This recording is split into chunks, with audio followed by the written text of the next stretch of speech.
Shëndetje, mirë se vini në videon e radhës që përgjigjen edhe pyetjes.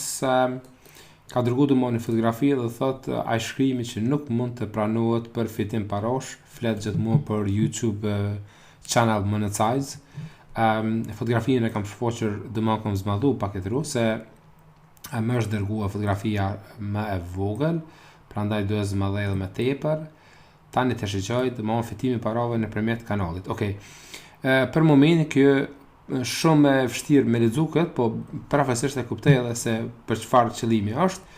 Thotë riporterimi i përmbajtjes së dikujt tjetër pa shtuar, domethënë koment të rëndësishëm origjinal ose vlera edukative. Këto. Normal kjo ndodh kur një video, 2, 3 apo më tepër video janë të kopjuara 100% ashtu siç është ke kopjuar në video në YouTube, atëherë mund të mirë shfaq kjo. Nëse keni largu atë video, atëherë kjo mund të largohet, domethënë krejt. Qëllimi i YouTube-s është se ju mund ta kopjoni pjesërisht një video, por gjithmonë duhet përdor ai video si koment.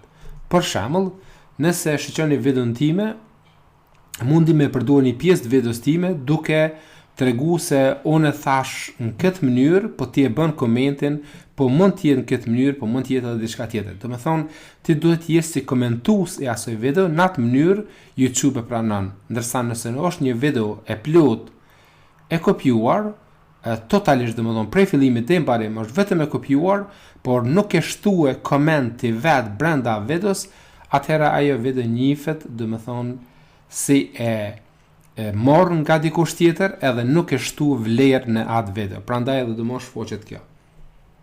Si rregullohet ky problem? Problemi nuk është shumë i vështirë. Mund të rregullohet, domethënë atë video për fat të keq duhet larguar ose mundesh njëjtën video me editu, por gjithmonë si thash duke shtuar koment.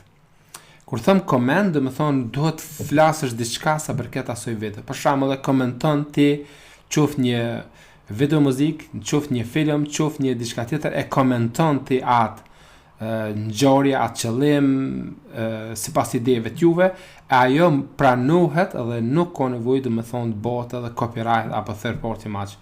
Nëse bëhet, ju e keni linkun gjithmonë ku YouTube tregon thotë nëse mendon që kjo video është bërë pa drejt ndaj teje, si third party match apo copyright, atëherë ti mundesh klikon këtë link edhe mundesh me domethënë dërguar tek ta ankesën tuaj. E në atë rast kur ankesën tuaj ti mundesh me shkruaj YouTube-s që unë jam komentator domethënë këtë video, edhe nuk kam kopjuar videon, por kam shtuar materialin tim duke komentuar sa përket kësaj qoftë diçka politike, qoftë diçka gjendje jetësore, sociale e tjera. Tani këtu me poshtë, siç e shihni, domethënë 2630 abonent ki, që është shumë rregull, domethënë ke kaluar numrin e caktuar prej 1000 apo 1k, por në ekranin e djathtë nuk e arrit domethënë numrin e caktuar, sepse brenda një viti duhet paktën të kesh 4000 orë shikueshmëri në video, që ky butoni apliko sërish të shfaqet domethënë se Monetize.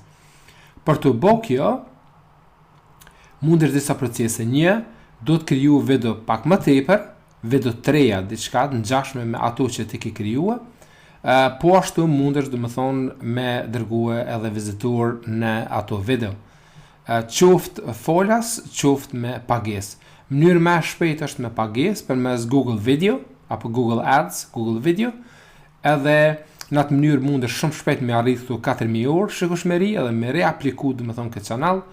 Po mënyra tjetër më ngadashme që është mundesh domethënë përmes mënyrave tjera, qoftë domethënë websajteve, qoftë rrjeteve sociale, qoftë forumeve, qoftë blogeve e gjëra tjera domethënë që me arrit numrin e caktuar.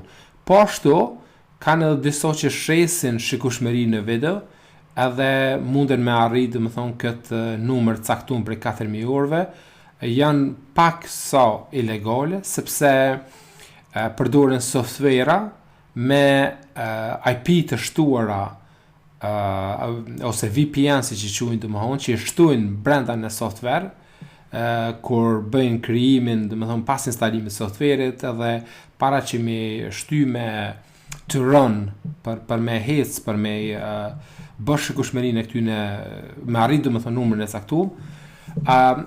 Atëherë i shtojnë edhe këtu VPN me IP të ndryshme që shfaqen si shikueshmëri unike, po është pak se rrezikshme sepse nëse roboti prej Google që kanë, nëse gjen një gjë tillë, atëherë mundet edhe me ta përjashtue kanalin YouTube.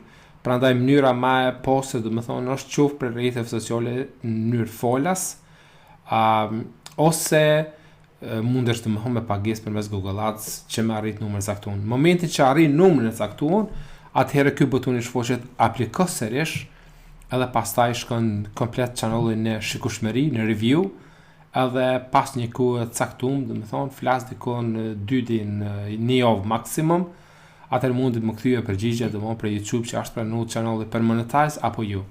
Këtë mënyrë mundesh me arrit domethënë që YouTube kanal të bëhet Monetize.